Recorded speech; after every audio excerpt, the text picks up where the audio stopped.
Two things for you to remember about this and for all people who read our report. The Council is deeply committed to the work of teaching. We believe that teachers have a powerful impact on kids' life chances, and we think that that's importantly true when teachers are skillful. When teachers are not skillful, in fact, we know from research that multiple years of having an unskilled teacher or someone who doesn't have the appropriate skills to help a child learn compound over time, seriously compound over time. So the effect of having an ineffective teacher 1 year is bad. Having an ineffective teacher for multiple years can make the difference between being in the top quartile in 5th grade mathematics achievement or the bottom quartile if one has had multiple years of ineffective teachers. These are non-trivial differences. These are non-trivial differences, and we as a council believe that all kids deserve to get skillful teaching and that that's an attainable goal, and that in fact a strong evaluation system for educators that's focused on improvement can help us to achieve that goal in Michigan. We think that the recommendations we've provided to you poise Michigan in a position to be the state with the best evaluation system in the country. We've borrowed, as I said, from other states, but we've also departed in a few places based on what we were able to learn to provide recommendations that we think avoid some of the problems that have arisen in other states. Early in our process, we developed a vision for what we're doing, and we checked ourselves throughout the process to ensure that the work we were doing and the recommendations we were providing were consistent with that vision.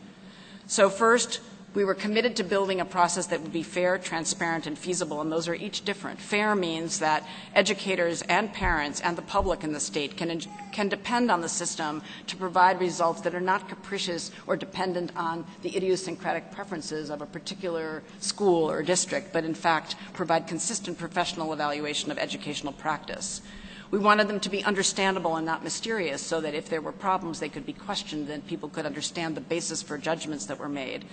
And here, perhaps the most challenging of those three principles was the feasibility standard. That is, we learned over the year that there were things one might try to do that might improve the precision of the system, but would actually be ridiculously impossible to pull off. So we balanced all the time the dilemma of something that would be, we thought, rigorous and defensible and yet manageable and affordable.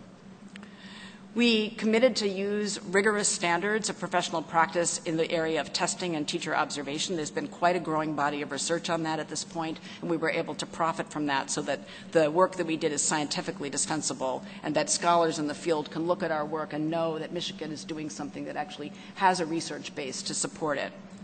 And overall, our goal, and this is, I think, the distinctive part of our report, was to contribute to building a system that would be focused on the improvement of education in the state. Improvement.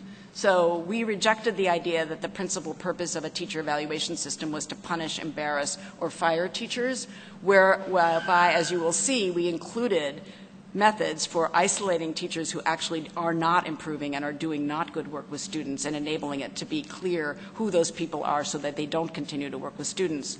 But the majority of teachers are not in that group, and yet teachers can always be improving their practice. And we set out to build a system that would be, in sort of simple terms, a continuous improvement model that was focused and based on evidence.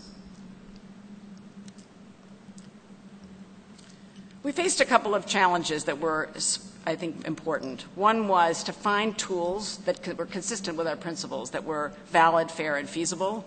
That means that the tools, by tool, by the way, what I mean here, in the case of teacher observations, what I mean is the sort of like checklist that someone who was observing in a classroom would use to pay attention to relevant factors about the teaching.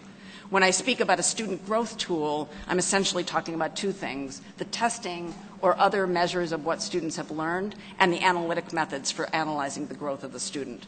So the word tool is essentially a very generic word, which just means specific methods for either observing teachers' practice or principals' practice or estimating student growth.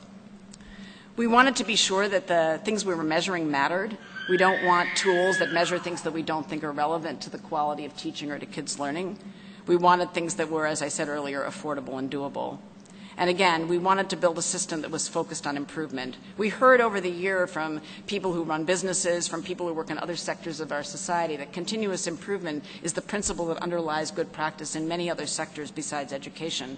Unfortunately, in education, we've not always built the systems to orient our schools toward improvement, and that's what we set out to do.